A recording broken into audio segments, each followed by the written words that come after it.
Hey guys, before this video starts, I just wanted to dedicate this episode to my teacher, Tina Bonamo.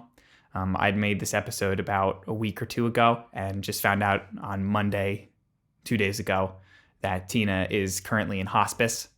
I just had an opportunity to talk to her on FaceTime and play her some music, but I just wanted to give my love to her family and publicly say that she's been a huge influence to me as a musician, as a creator, and instilled a lot of the passion that I have in my music today. I studied with her for 10 years, from when I was 8 years old to 18. So I spent almost half my life under her tutelage, and I'm just so grateful for her warmth and her passion for music.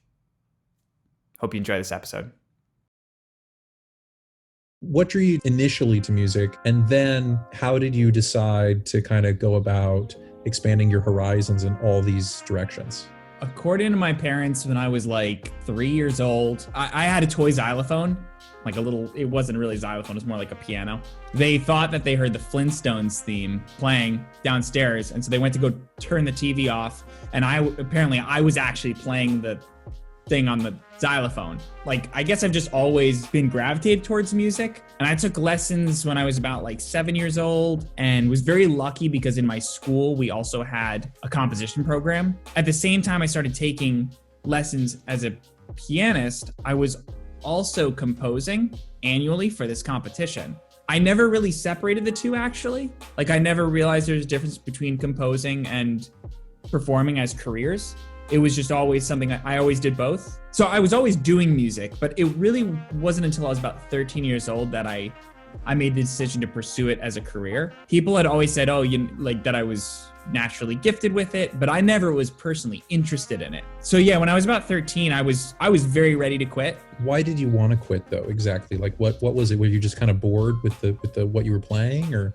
I think I couldn't relate emotionally. I didn't feel myself represented in the things I was practicing. I was doing a lot of like early classical music, which now I appreciate, but at the time, I was an angsty teen, and playing Haydn didn't resonate with me. So yeah, it just didn't resonate. So my parents had begged my teacher, like, please find him something. She eventually found Rachmaninoff, which was much more angsty.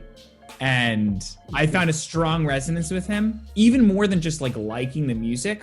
What I think it clicked in my head was that music could be a form of expression for the composer, because she also told me the story behind a lot of his pieces. Like, I learned about the Prelude in C# minor and how he used to live near a church where the bells were going off, and it kind of drove him nuts.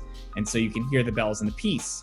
And so that idea of storytelling through the music really resonated with me. And that's what drew me, even more than just performing the music, that's what drew me to actually wanting to write music. How would you go about, if you have a student, for instance, that's interested in music, but isn't clicking with Haydn, isn't clicking with Mozart or even Rachmaninoff or whatever, what would you say to a student or even a teacher that is looking to try and find something to help inspire their student to really get into music? I think that in order to sustain interest for anyone, they have to be able to relate to what they're doing. You can academize, you can make academic a lot of different arts. I think to assume that Haydn is a better thing to study and practice than Koji Kondo's theme for Mario, I think is maybe a bit misleading. Both can be entryways into a broader form of study. And that's sort of the subtext of the Frank and Zach channel. This whole like high art, low art thing is not really as black and white as it's made to be. As a teacher, I've always tried to find the entry point for each student, because it's different for everybody. Like, somebody may really love Haydn. Somebody may hate Haydn, but love Final Fantasy music. Somebody may like a Taylor Swift tune, and that's equally valid for an entryway into music. And then I think for a teacher,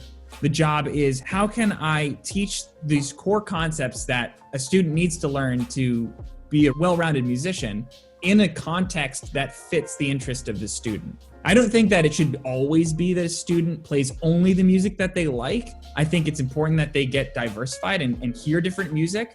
But ultimately, like, there will be a point where a student, if they don't feel engaged enough, if they don't feel like they can connect enough, they'll feel this need to just drop off of it because there's no entry point for them. So that's been the core of how I've always tried to teach